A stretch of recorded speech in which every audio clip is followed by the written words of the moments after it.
Hey, what's up? Welcome back to the second channel. Today I'm going to talk about The Watcher, the new RainWorld DLC, which just came out yesterday. And just kind of my first impressions of the game about 5 hours in, what I think about it. I think I'm probably going to do a main channel video on the DLC as a whole, so I'll save my full thoughts until then. But as of right now, my initial thoughts, I just thought would be cool to share. So let's get into it. So The Watcher DLC, I'm going to spoil a very, very, very teeny bit over here. So if you don't want any spoilers and you want to go in blind, now's your chance. But yeah, the Watcher DLC has this really cool, like, unique mechanic where, well, first of all, as the Watcher, you can turn invisible at any point, but also it looks like you have the ability to kind of warp between different dimensions or hop back and forth in time. I'm not entirely sure which of those it is.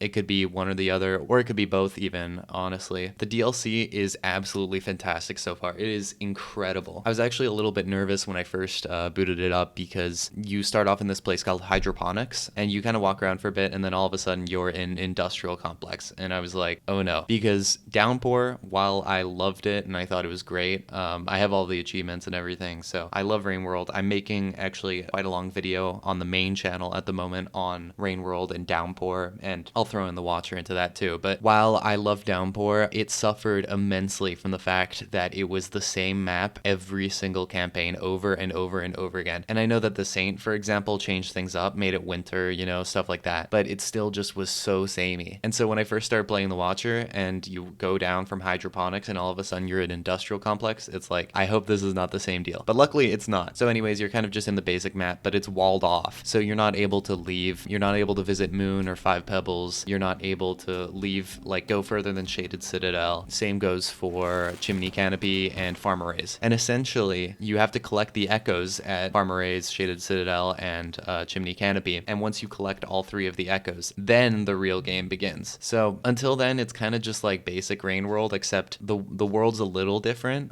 Again, I'm not sure if it's where it is in the timeline yet. The world's just a little different, but it's basically normal RainWorld. And then as you visit these echoes, you unlock more and more abilities. The first echo gives you it gives you the Neuron Fly ability, so you're able to see in the dark, which unfortunately I collected the one in Shaded Citadel for that, so annoyingly I didn't really benefit from that at all because I had already traversed through the dark. But anyways, yeah, you get the ability to see in the dark for Shaded Citadel, or for the first echo. Then the second echo unlocks the ability to turn invisible, which is like the Watcher's main gimmick. So you can turn invisible for a few, I don't know, like a minute at a time, 30 seconds at a time, and it's on a cooldown, so you can kind of just hide from predators and get by that way, which definitely gives the DLC a heavy emphasis on stealth, which I thought was cool. And then the third echo, when you finally collect that, oh, keep in mind, every time you collect an echo, it teleports you back to Hydroponics, so it's kind of a pain in the ass. But yeah, when you collect the third echo, you finally unlock the game. You finally unlock part of where it should have started, to be honest. I mean, I like it builds atmosphere. I like the way that it starts, and I think it has this cool gimmick where the more echoes you collect, the more and more the world that we already know becomes infected with, like, bugs and malaise kind of all over it. So I do think that's cool, but I'm also like, guys, come on, we can cut to the chase a little here. But when you do collect that third echo, things go crazy. You're immediately dropped into Coral Caves, and from there it's just incredible. So yeah, you go through this, like, black hole type thing. It's like a rift in time, or a rift in space, a rift in space time, I guess. And this transports you to Coral Caves, and from there you can kind of just explore. You'll find other rifts, and you can hop in between dimensions to different biomes. It is sick. It is really cool. To be honest, it reminds me a lot of BioShock Infinite's kind of like a gimmick, if you've ever played that. But yeah, no, it's super cool. I'm a massive fan, and I'm just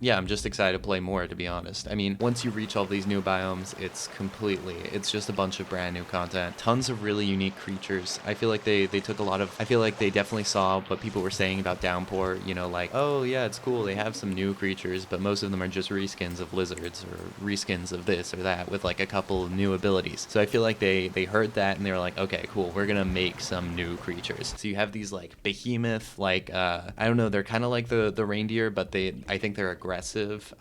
You have these flying moths which kind of attack you, which are really cool.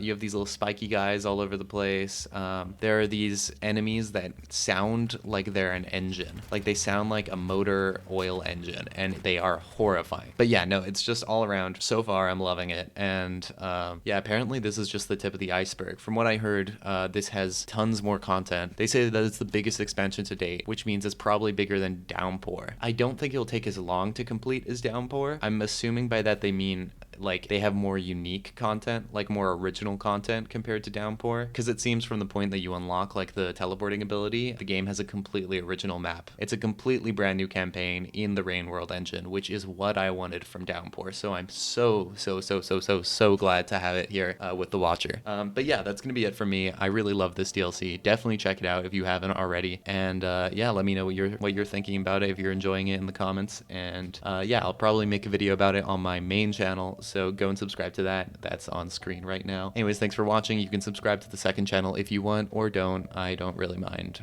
See ya.